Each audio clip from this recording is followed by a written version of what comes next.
Jump in the water with them and float. Hold their hand and float with them. That's the best place to start. I've always told the story about the 10 years that it took me to plant the rose garden that I used to dream about, and I finally got there. But what I didn't understand about my PDA nature was that the more I engaged with the feeling of how exciting it was to plan that garden and to create the Pinterest folders with the images of the roses and to dream about how beautiful this garden was going to be, the more my PDA showed up and prevented me from engaging with it.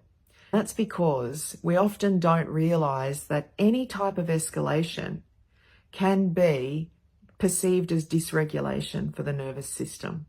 It's not always about a child not being able to comply with being asked to do their homework because it's boring. That is a person that can't do their homework because it doesn't appeal to them.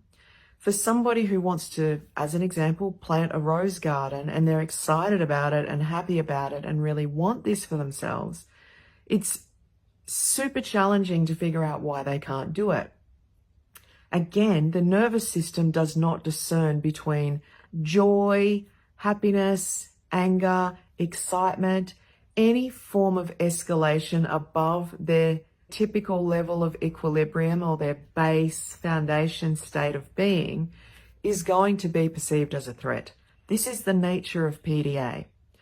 Other people might be able to know that something is different for them and be able to move through it and push themselves. PDAs can do this at times as well. But it's not about choice for me. It's about whether my PDA nature allows me to push forward. What I finally figured out around the rose garden was that I had to stop planning.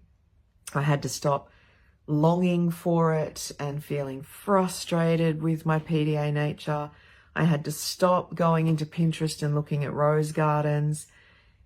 And sure enough, one day, in flow, the moment came and I was able to go and buy the roses. It's always a panic state when that happens. Panicked about how far I'll get if I move forward. Okay, I feel like I can get in the car and I can drive to the nursery and purchase the roses. And then sometimes if I get too excited about that, my nervous system can switch on this pervasive blockage that will stop me from making it to the car. This is how pervasive PDA is. It isn't just about getting there and doing the thing and getting over it and working with anxiety. If it was that simple and that doable, it wouldn't be pathological demand avoidance or pervasive demand avoidance. So even with all of the most incredible tools and skills in the world, there are going to be times where I cannot push through.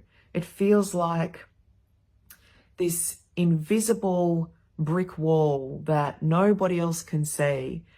All they can see is this 45-year-old woman who is bodied. I managed to do all these other things in my life, so why wouldn't I be able to get in the car and go and buy some roses? But that is the nature of PDA. If I'm experiencing any kind of dysregulation, if I get too excited or too happy, if I get really scared, or if there are elements that present as a threat or risk to my well-being that I don't get to decide, it's based on my nervous system's perception of things, then I can't move forward. And this is the nature of PDA.